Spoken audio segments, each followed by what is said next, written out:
the CEO of your life and biz? I'm Emily Alderson, and I'm on a mission to elevate the beauty industry one success story at a time. If knowledge is power and seeing is believing, imagine what could happen if you expanded your mind to the possibilities. What kind of shift could you make happen? This is Stories with Stylists.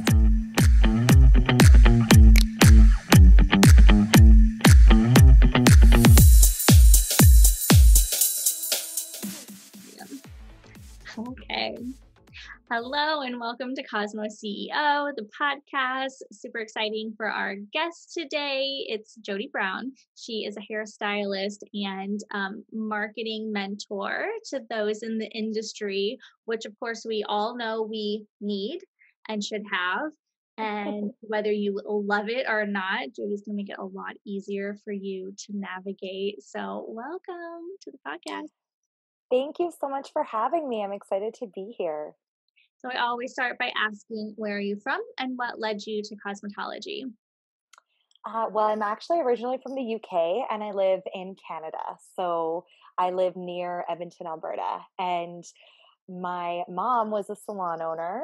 And that's kind of how I got into the industry. I did my first set of foils when I was like 11 and went to hair school. I was done by the time I was 17. So, yeah. So was that something that you just knew that you were going to do, like growing up playing hair in the salon?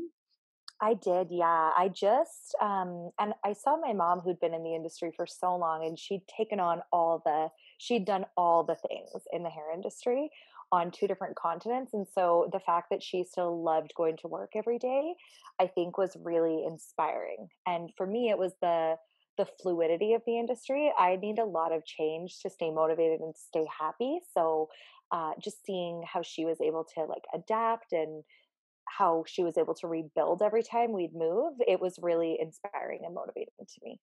That's so cool. And even to like have that awareness at a young age, because I don't know, I mean, for me, I would see my friends that even were just like applying to schools and getting their degree in whatever it was. And I was like, how do you know that that's what you want to do for the rest of your life? It's so long. Totally. So just to have that awareness of like, I like the way that she does that. I see how that works is pretty cool, actually. Well, the other option was law school, and I just did not think I had it in me for 10 years of education. So I was like, here it is. That was the only other thing I ever thought about doing. So So after school, what did that look like? Did you assist? Did you go to different programs? Kind of take us yeah, through your career so a little bit. so I actually went to a program it was like a intensive theory program, and then you did a lot of the practical in a salon. So I apprenticed under a couple different master stylists at the same salon. And so that looked a lot like, doing a ton of brown brushing and shampoos and toning and all that kind of stuff. So lots of hands-on um, assisting work, which I think was really great because it builds your skills at the same time. Mhm. So that was what I did. And then I had gone to that salon that I was initially at closed. So I went to another salon and continued assisting and working as like a junior stylist for 9 months ish.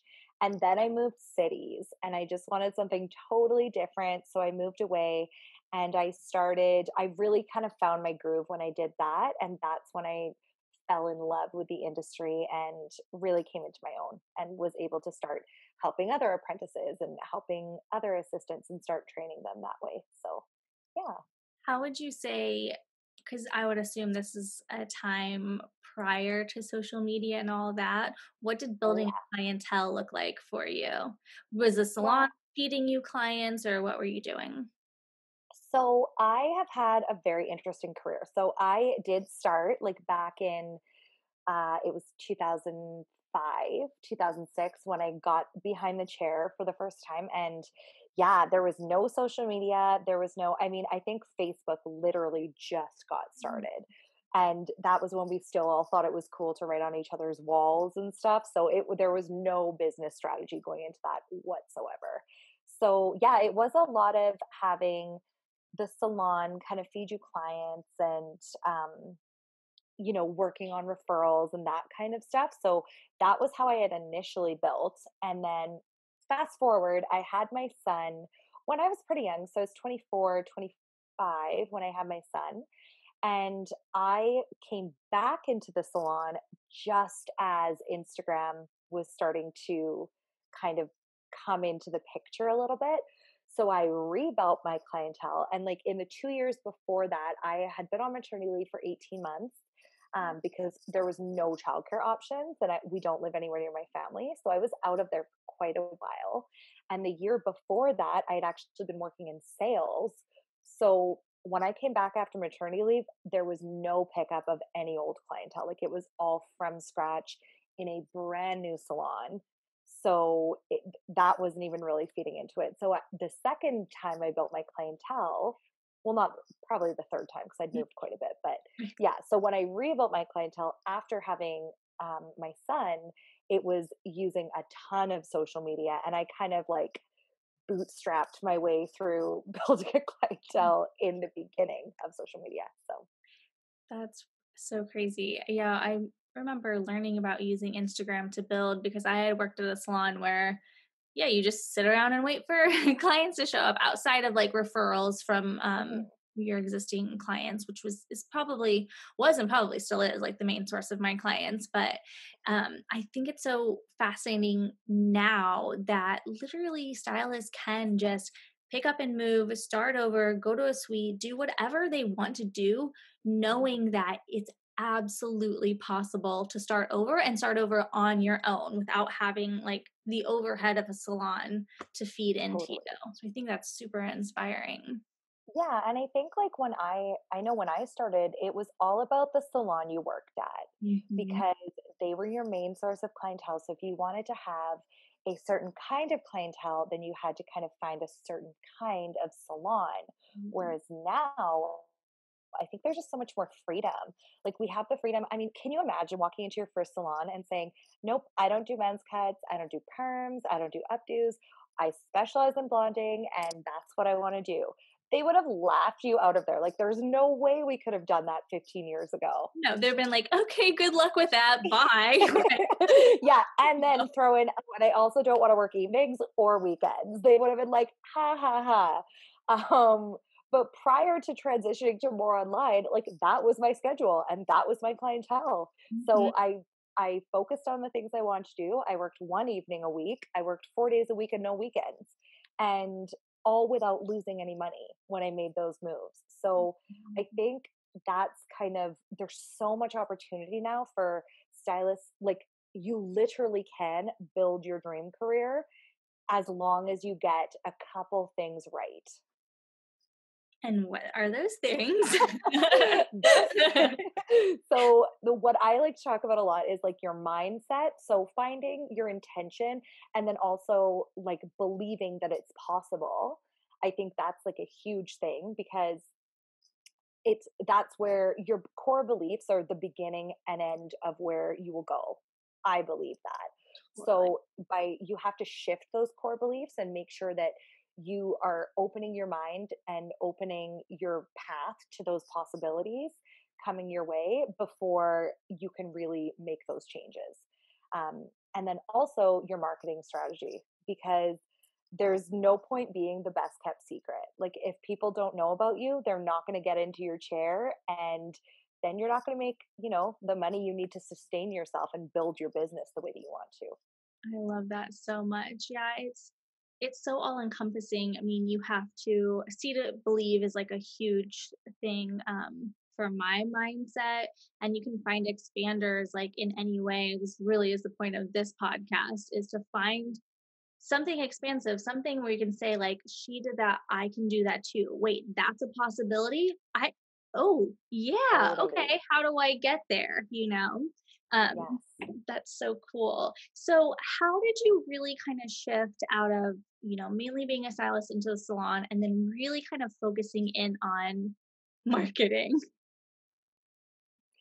Um, so Real life, so nothing, basically, nothing. yeah. So the way that I got started with my current business is basically I'd been guiding a couple of my peers, like people that I just worked with before and friends that I had had that were doing rebrands and needed help with their social media and marketing. Like I was always kind of the go-to for quite a few of my friends. And they'd be like, oh, what do you think I should do here? What do you think I should do here? And then I had a friend who was like, I need help. Like she posted that she was looking for, I think she said like a web designer or something like that who could take her through a rebrand. And I was like, well, I'm not a web designer, but I can take you through a rebrand. So that's what I did. And it was really, really great for her. So we kind of went through and, redesigned her business, renamed it, did all of the things. And so she was able to kind of switch her business that way. And it worked out really great for her. And then I just kind of kept hearing there was a couple events that were really like eye-opening for me. One of them was I went to a class, and it was actually Dawn's class, the one who kind of connected us. So Mhm. and there was someone had asked a question about social media, and it was like I was sitting there and it was almost like the whole room was like, oh my god, it's so overwhelming. Like I feel like there's so many expectations around it, and it was like every single person in this room who were all like talented, amazing, like intelligent women, that were all just so overwhelmed and were struggling with how to kind of leverage social media instead of social media leveraging them. Was So it kind of like a full body tingle? Like, I know the yes, answer to that. totally. Yeah. Because I was sitting there and I was like, I don't relate to this at all because I feel very not that there's never overwhelm associated with social media because of the comparison trap. I think everyone falls into that time to time. But I really do view social media and Instagram specifically as this amazing tool that allows us to like find opportunities, to create the clientele that we want, to really shape our careers from the comfort of our own homes on our iPhones. So to me, that's like insane power. And yeah, so that's when I really started thinking about it.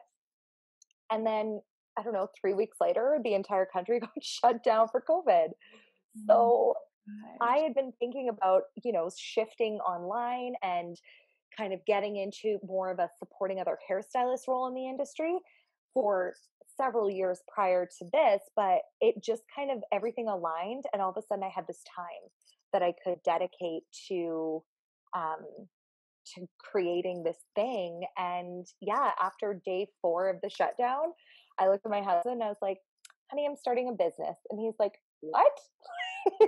You just finished your first like last client like 4 days ago. What are you talking about? And I was like, no, like bear with me. This is what's happening. I'm not going back to the salon. So yeah. Funny.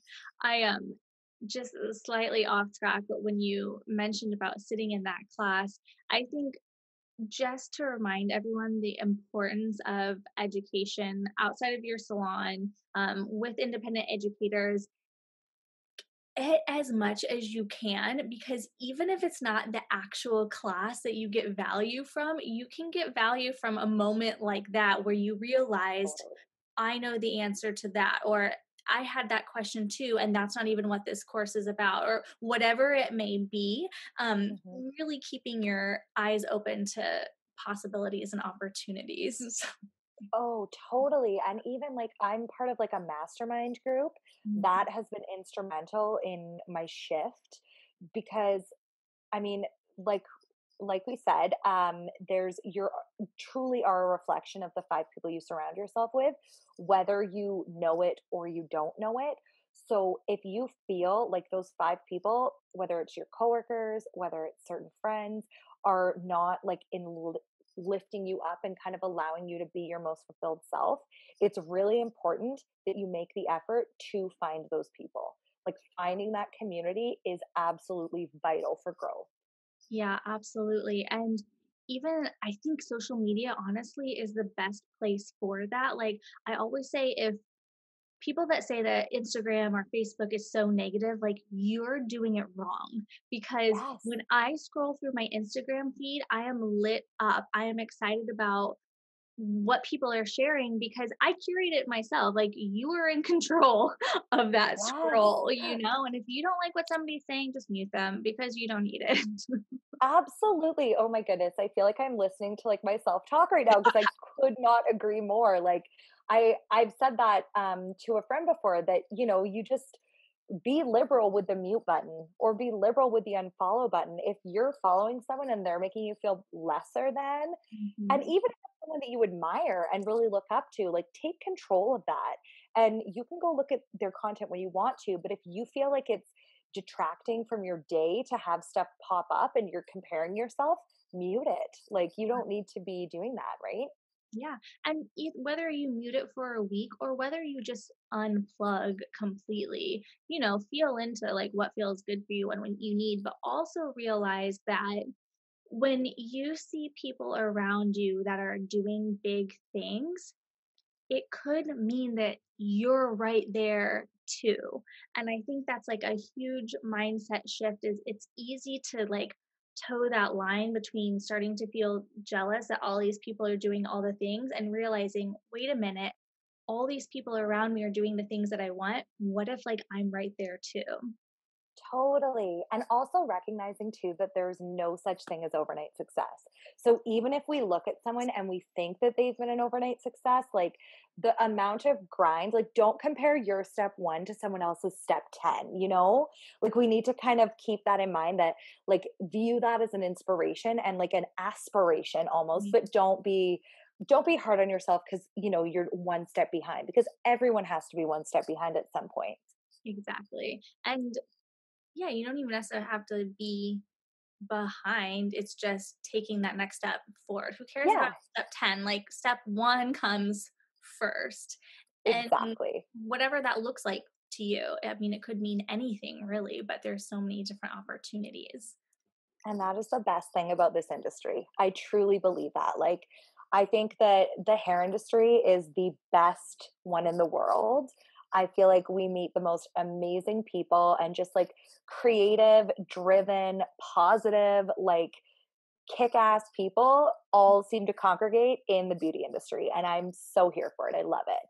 I love it too. I mean, whether it's your peers or it's the clients sitting in your chair, there's just so much value to be gained around the people. I mean, I have clients that come from all walks of life and do all different careers.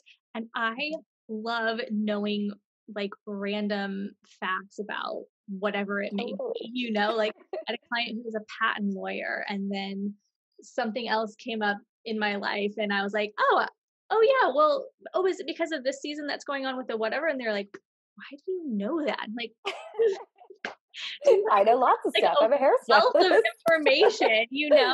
I remember Totally. I was at a show one time and Sam Villa was speaking, and he's like big, fancy platform artist, and he was going on about how he would have clients in his chair that run big corporations or did all these fancy things, and he would pick their brains and like ask them questions about different things and then laugh Mhm. all the way to the bank because they end up paying him for the advice, for the haircut, but he got all this free advice.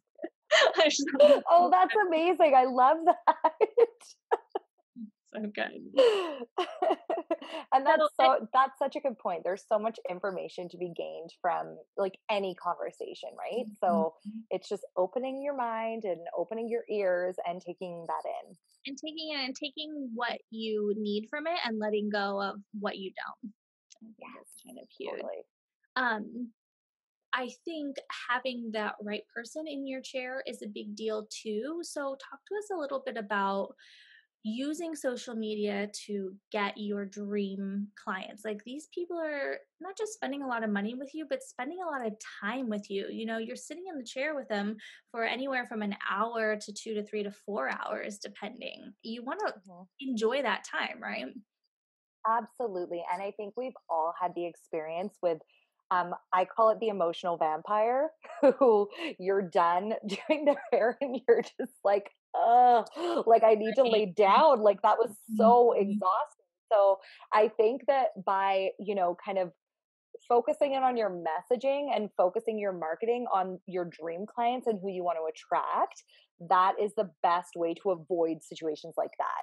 And also, once you turn your Instagram into a referral magnet, it starts to become a lot easier to say no, because you don't have to worry that there's not going to be another person sitting in your chair to fill that spot.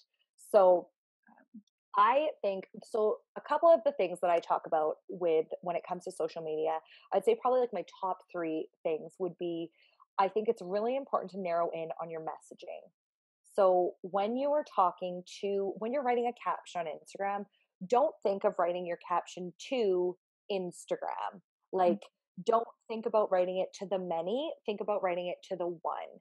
If you narrow in on your dream client and what that person, like, who that person is, what they like, things you might have in common, all those things, it makes it a lot easier to direct your messaging at that one person. So for my one-on-one coaching clients, a lot of the times we'll name that person and then we'll think, okay, what would Ashley like? So when you're writing a caption, you think, would this add value for Ashley? Would she find this valuable? Would she find this entertaining, inspiring? Would she learn something from this? And it makes it a lot easier to create quality content. So that's probably like my number one thing is refine your messaging, because it's very important to take great photos. It's important to have, a clean, attractive feed. It doesn't have to be like the same as everyone else's, but it's important to have something that is attractive, because it's the same as, sweeping up the salon before your next client comes in. It's your first impression and you want to make it a good one, right? Yeah. And especially for people shopping for a stylist, like people like pretty things, and they want to be attracted to your feed. And I think for me, I know making it most authentic to me Mhm. is going to make it a lot easier to do that. So if somebody's not attracted to your feed and your messaging, right, wouldn't you say it's either because you're not targeting them properly or because it's not, this doesn't make sense for you, it doesn't feel Yeah, like you, they don't know who they're getting out of it. And if they don't, it's totally. probably not for you. Like if it's perfect 100% authentic for you and they don't like it, that's fine. Guarantee they like somebody else's, and that's good. Honestly, that's important. That's a win. If you can start, like, if your messaging is so clear that you're not only turning like people that you like, people who like you, love you, but people who don't like you, you're turning them off and they're going away. Like, that is a win, Yeah. because not only are you going to like get rid of people that might not be great clients, but also they're not going to follow you and your engagement rate's going to be way better. If you're only posting, I think a lot of people focus on like, oh, I need to get more followers. I need to get, just that number. When really the important number is your engagement rate and the people actually getting value and interacting with you on Instagram. So if you have a whole bunch of people following you and your content doesn't resonate with them, that is actually not a win. That is a huge, huge disservice that you're doing to yourself. So, Okay, that is a huge point that I want to kind of talk on a little bit, because I feel like recently, maybe just this year, it has kind of shifted into a way. When we were using it before, it was all about just like likes, follows, follows, follows, follows, and just building it that way. Um, and now it's felt a little bit daunting. I can just speak to myself where it's like, don't worry about this, just be authentic, just show up. And you're like, oh my gosh, but I just learned all those other things and now I totally. like have to turn it around. And I think a lot of the people too, it's kind of funny because you hear a lot of people who are like, social media doesn't matter. Don't worry about your followers. And they have 20, 50, 100,000 followers. So you're like, okay, but what about me? So I totally get that. And I think that there's room for both. Like, I think that you can build, like, there's still lots of ways to grow on Instagram that don't involve, being inauthentic. And Instagram themselves have done a ton of cracking down. So it's a lot harder for people to use things like bots. It's a lot harder for people to use things like buying followers. Horrible idea that no one should ever, ever, ever do. because that will tank your engagement rate like crazy. But yeah, I think like you said, it's all really shifted, and it's a little bit harder to know what's right from wrong, because there's so much different advice coming from every different platform. But I think for hairstylists, what we need to think about is, what is your intention behind using Instagram? Like, what's the reason you're using it? Mm-hmm. Are you using it to get more clients? Because if you're using it to get more clients, then the things that are important are, targeting local followers, targeting, your dream clients, and creating relevant content. If you're using it to grow and become like an influencer, or, do it that way, your strategy is going to be a little bit different, but you still want to have that authentic following, because even if you have, if you have a ton of people, but they're not engaging with you, brands look at that now. Yeah. So it's not enough to just have these big numbers anymore. You need to have a big audience if you want to be an influencer sometimes, but you also need to have an engaged audience. So I think that they kind of go hand in hand. It's just a little slower than it used to be. Yeah. No, I think that's so cool. That makes so much sense. Um, Talk to us a little bit about like delegating work, maybe delegating social media. If it's starting to feel overwhelming, what are some things that people can do to take that overwhelm out of it a little bit? Because obviously not using it is not going to benefit you at all just because it No, for feels sure. like too much. So what are like a few things that would make it a little bit easier and more approachable? Well, I think the first thing when it comes to taking overwhelm out of it is learning about it a little bit, because for whatever reason, us hairstylists are mostly education junkies, right? So if there's a new technique, if there's a new haircut we want to learn, a new color technique, a new extension method, then we'll take all this education on it.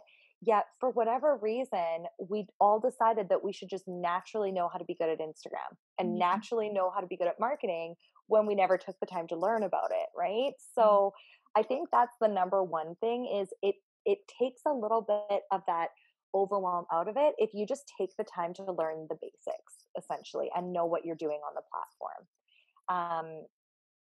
As far as, you know there's two different ways you can go about it if it's still stressing you out. One of them would be scheduling your content, and the other would be delegating your content.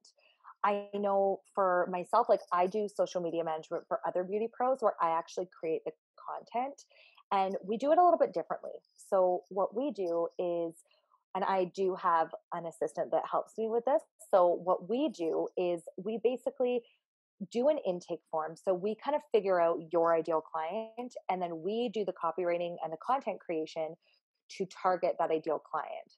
So it's a little bit more personalized, and it's not as much like your traditional social media management service. Um, my little guy's coming in to say hi. So yeah, so it's a little bit more targeted and a little bit more personal. The other thing you can do is learn the way to do it and batch it. So create all of your content at one time. This Mhm. is a really great thing to do as well. I teach a little bit in my course that's not open right now, but I teach to a core content strategy. So basically, what that is it's defining your ideal client and then using that to create relevant content that's going to speak to them. So you have a framework that you're going to use so that you always know what to post. There's no more opening your Instagram app and being like, oh, like, what am I going to say? I want to post this Mhm. photo, and then, writing vanilla balayage or whatever. It's Yeah. actually creating content that adds value to that dream client. Does That's that so make nice. sense? Yeah, so like to have a template like that is hugely helpful because it does feel like that. You open that up and you're like, ugh, I don't know. And I know a lot of times like as creatives, it's not you're not always turned on. So maybe you have just like watched a video or listened to a podcast or read a book and all of a sudden all these ideas are coming. If you just take the time to like hone that down and make a few posts like Hmm. and get them scheduled right then you don't have to worry about it for a couple days. Then you can like give your brain a break. I feel like, yeah. Totally. And then when you feel sparked again, you Yeah. kind of rinse and repeat basically. Yeah, and I think you're absolutely right. I know that like for me, my workflow doesn't look like consistent like 9 to 5. It looks like spontaneous bursts of energy where, that's when I get all my creating done. So Mhm. I think like obviously there's still things in your business that you have to do, but it's a lot harder when you come home from the salon and you've been with clients all day and your energy and your creativity are zapped, and then you try to write an Instagram caption, like that is so much harder. Mhm. Whereas if you wake up on, say, a Monday, you listen to your favorite podcast, you just get done working out and you're like, oh, like I have all these amazing ideas. Being able to just batch that and being able to kind of, even if you don't write the actual caption, just writing the ideas and finding your workflow that way, I think is so much easier. And that's honestly the way that our brains work as creatives. So trying to kind of use that to our advantage instead of fighting against it is such a huge win, and it takes a weight off. Smart. I feel like, yeah, it used to be where you thought that you had to do the color correction for 7 hours, take all the pictures, and then post immediately. And it was just like the last thing you want to do. So I think sometimes taking a step back afterwards, having the photos, figuring out what you want to like afterwards, because Yeah. usually you're just tired and not in love with that end result anymore. I mean, even if it's amazing, you're just Yes. kind of done with it for a minute. Totally. And then you're like, do I ever even want one of these again? Like, so. Right. You have a lot of great tips on your Instagram about editing photos so that they're like very authentic to what they should be, filtering light and Yes, saturation, just little things like that, which I think is really cool and great totally. free value. What do you think about yeah, photo content, having enough, let's say, okay, let's say that you have a clientele currently, but it's not your dream client, you don't Mhm. necessarily have a million pictures of that person that you want it to look like. How do you kind of navigate that? Ooh, that's such a great question. Okay, so one of the ways that I would do this would be having model days. That's a really great way. And I think a lot of stylists think too, oh, I can't post the picture of the same people all the time, Mhm. but you totally can. So, Okay. say you only have like 10% of your clients are that dream client that you want more of, book an extra like half an hour and let them know, be like, hey, I love your hair and I would love to get more clients just like you. Do you mind if we spend a little bit of extra time at the end of your appointment doing a little bit of a photo shoot? I'll give you a couple different styles and we can we can take some photos. Most clients will be so flattered and they will be all over it, especially if you have the respect for their time to kind of tell them ahead of time. So that's a really great way to do it. Another great way to do it is your whole Instagram does not have to be hair photos. Mhm. So think of things that you can connect with your clients on so that you're not just posting hair photos of hair they would like, but maybe you're posting other things. And that's where having that core content strategy comes in because you'll think of things that'll benefit them. So, say your dream clientele is like blondes, right? And you want to talk about like a detoxifying treatment and a treatment mask. You can write your captions to direct them at those clients. So you're posting about a product, but you're actually posting what's in it for your dream client. Does that make sense? Absolutely. Yeah. I think, So yeah, very important. Jody said it. You have the right and you should use the same model over and over. Like, it's okay. That's your totally. question right there. Good. If you look at my if you look at my Instagram feed, like all the hair that I do, especially now because I'm doing a lot less hair, Mhm. but I have like some clients who their hair just photographs so well. Yeah.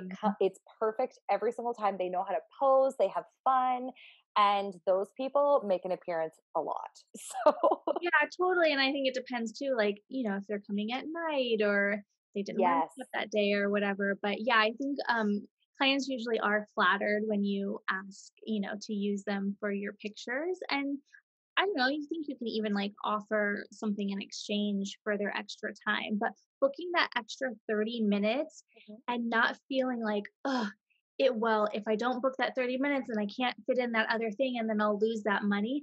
That is poor mindset. Like, imagine what you can gain from that extra 30 minutes. Now you have this Instagram picture, Mhm. multiple pictures that you can use. If you get one client out of that, I mean, it's paid for itself. Honestly, and something that I like to point out to people is like old school marketing options are expensive. So even if Yes. you take a bunch of education, even if you hire a coach, even if you're running paid ads, even if you're outsourcing it, even social media marketing is still more effective and less expensive than anything else. So I mean, it's one of those things that in business, like there are expenses. And I feel like you need to kind of shift your mindset to like you said, it's not so much about how much will this cost me, but like what's the return on investment. Mhm. Yeah, that's So, hugely important. I mean, even somebody like you that offers complete content creation, I think it's easy to look at how much that cost per month and mhm, think, oh, why would I ever spend that? Or I can't afford that, or whatever it may be. But again, you get one or two clients out of it, mhm, easily paid for itself and given you time and freedom and weight off of your shoulders and all that, those things. totally. So if somebody were, thinking of that as an opportunity, how would you kind of not like sell yourself, but what can that really, really do for them to have somebody just do it for you? Well, I think it's exactly what you said. It just kind of gives you your time back a little bit. And especially if you're someone who it makes you anxious or you don't enjoy it, Mhm. like if you can spend that time doing, a couple extra like heads of hair or a couple extra balayages or sets of extensions, and you would rather spend your time that way than doing your social media, I think it's just one of those things where our time is money, right? So if Yeah. you can outsource that. The other thing too is if you spend the time to create a personal brand online or you have someone, that is how you command premium prices, that is how you make yourself irreplaceable, and that is how ultimately you will build a sustainable business. So I think it is an investment. Um, but I do also do a lot of coaching where people want to learn how to do it themselves. And there's also a lot to be said for that, like learning that. And then, we teach you how to batch your content and all those kinds of things. So there's a lot of different ways to go about it, whether you want to offload it on somebody else or you just want to get really deep into like deep dive into your branding and your marketing and have someone guide you and hold your hand along the way. Yeah, I think that's so great because yeah, sometimes if it feels overwhelming, it may just be because you don't know how to do it. I mean, think about the beginning of our careers where maybe balayage felt overwhelming, maybe just foils or like doing a specific like angled bob like felt Hmm. overwhelming. But once you get into it, you can either decide that you love it and you're amazing at it because you've been practicing, or it's just not for you. Like I don't roll perms and I will never roll a perm ever again. So, like Instagram or whatever your Totally. social media marketing may be could be like that too. Like, that's Yeah. just not my jam. I don't want to do it. I will happily pay someone to help me with it. Totally. And it's interesting you say that because like a lot of my one-on-one coaching clients, like they kind of go one of two ways. Either they're like, we need to keep coaching. I need this accountability, but I'm having so much fun doing it myself. Or they're like, I'm so glad I know, but like, please take over. So, yeah. So I've had some of my coaching clients transition into that and they're like this, but it's awesome because we've kind of nailed in their personal branding and their dream client and all that kind of stuff. So yeah, they can almost work kind of hand in hand sometimes, but Love that.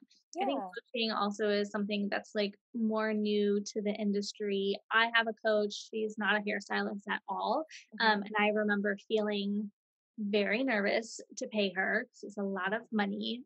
However, the worth that I got out of it, I made more and more. And so it was like, okay, she cost this price, and maybe I was only making this price, but now I'm making this price. mhm. So what I'm paying her is a fraction of what it used to be. So talk to us just like a little bit about coaching and working with somebody and how it feels to you and what your clients are getting out of it.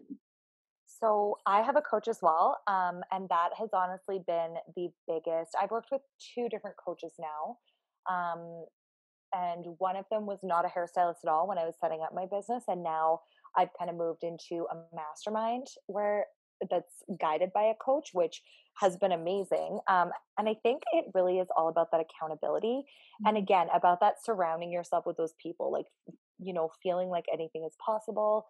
And for my coaching clients, what I do is a little bit more, I guess mine is kind of a blend between coaching and consulting, because while I am there to be like your cheerleader and to guide you and to hold your hand, and my clients get access, like they can message me and ask me questions. So there's a very full kind of access when we're working together during that period. But so not only do I help coach them, but I also help them decide. I help them plan. I help them, kind of go through those decisions and get to the place that they want to be in the most efficient way. Because I think that's how I would describe coaching, I think.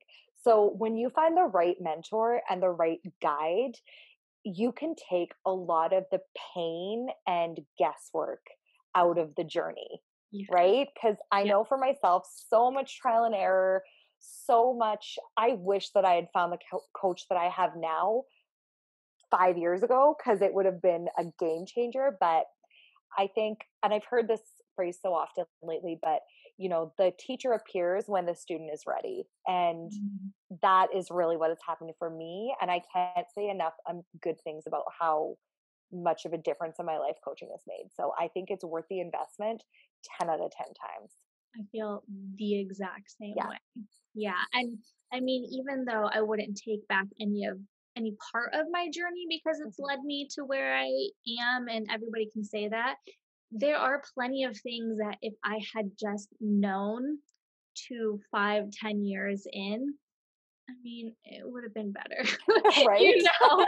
Like, sure, they got me to here, but also, maybe things would have been a little bit Totally. Or faster, or, like there's so better. many different things Yeah. that. Yeah, I feel like, you don't gone are the days where you don't have to like be 10 years in to be like this amazing stylist. Like you can build fast and the way you want. I Oh, think yeah. building a clientele more than anything, that's what it would have shifted. The foundational work, the mindset, that journey would have been mine. But if I had been like loving the people I worked with sooner and saying no to what I didn't want to do, yeah, that would have been a huge change.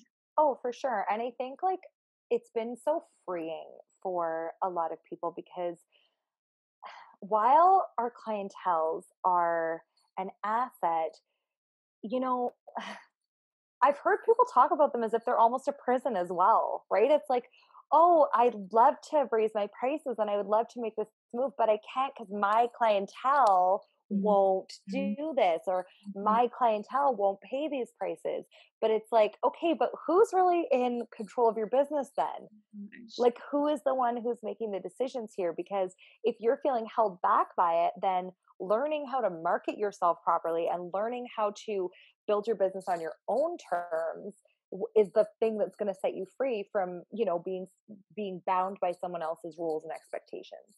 Yeah, and by geography, I mean, owning a salon and getting people to come in and work there. So we have rooms for like massage therapist and esthetician, and then we have a couple styling stations.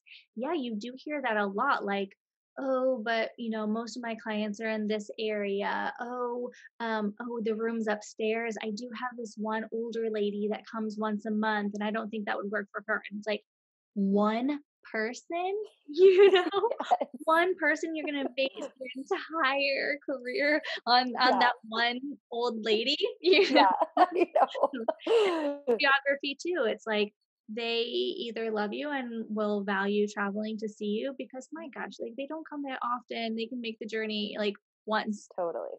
And if not, so be it. And you have those people lined up that love you and that want to see you and that are excited to get in your chair.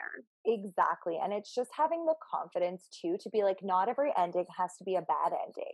Yeah. Like, I've had clients before and I was like, like, and when I've changed my hours, I've been like, I love doing your hair, but I get it. Like, you literally do not have the flexibility in your schedule. So I am going to refer you to somebody that I love, that I trust, and I know will take really great care of you and Mhm. can work with your schedule. So it doesn't have to be like your client is not necessarily going to feel personally attacked when you change your schedule. And if they do, then that's on them, not on you. So I think you just need to kind of take the take the guilt out of it, and you just take ownership of your career, basically. Yeah. Yeah, your clients, I mean, it's so different than any other kind of service-based industry because it's such a personal relationship. At the end of Hmm. the day, they're paying you for hair. And the Yes, bonuses are, they like you like them, you laugh, you have fun, whatever, but you're providing a service to them. They exactly. can kind of take it or leave it, I guess. Exactly. Perfect. So let's just wrap this up. One tip you would give to somebody looking to get into the industry or make a shift from where they are to the next step. Ooh, okay. So I would say stop being defined by other people's comfort zones. If Mm, you have a goal and you want to get to a certain place in your career, don't let someone say, no, that's not how it works, or that's impossible. Like, you are defined by your belief system. And I think that that is the number one piece of advice I would have. If you want to do something, find a way to make it happen, because you're not going to ever get, you're never going to have an idea that everyone thinks is safe and it's going to give you everything you want that doesn't have any risks. Everything worth doing is risky. So that would be my piece of advice. perfect. Oh my gosh, you have like so many good like takeaway quotes from this conversation. That's so exciting. Well, thank you so much. Where can everybody find you online? So the best place to find me is over on Instagram, and it's Jodie Brown. So that's probably the best place. Also, I have a website which is jodiebrown.ca. I'm up in Canada. So yeah, that would be the best place to find me. There's links to all my stuff. And also, you can find me on iTunes starting on September 14th. I am also releasing a podcast that is called the Hairstylist Rising podcast. So yeah, Perfect. So everyone listen to that as well. I'll be on Jody's too. We just did yes. that. So that's so exciting. And then you also have a little, I know you have your course that's not open yet, but you have a little freebie that stylists can download. I do actually, and it is a free mini course. So basically, what I've done is I've taken all the most asked questions on how to set your page up for success, how to get visible, and I've turned it into a mini course. So there's downloadable PDF workbooks, video lessons. It's all very digestible. So it'll probably take like an hour and a half, 2 hours start to finish, but it'll give you the actual changes you can make super, super quickly in order to get yourself seen and start on the journey to taking control of your Instagram. That is huge value for free. Thank you. Yeah. Perfect. Well, And you thanks can, so much. Oh, go ahead. oh, sorry, you can find that at www.jodiebrown.ca/links. So I'll send you the link to that. Yay. Yeah, I'll put everything in the show notes. So Awesome. thank you so much for being with us. I'm Thank sure you for having like me. excited to get back into their Instagram and be like, all right, I'm doing it now. You look amazing. Totally. Thank And if you you. and anyone can feel free to DM me on Instagram. I love connecting with people, and yeah, Perfect. awesome. Thank you so much for having me, Thank Emily. you. Okay, bye. I always love the end. Thank you so much for tuning into this episode. If you liked it, and I know you did, please don't forget to leave a 5-star review. I love hearing from other stylists, so take a screenshot of the episode and tag me in it at Mindful Hair by Emily. If you have a story to share and would like to be on a future episode, please don't hesitate to reach out. I'd love to hear from you. We'll see you guys next Monday with more Stories with Stylists.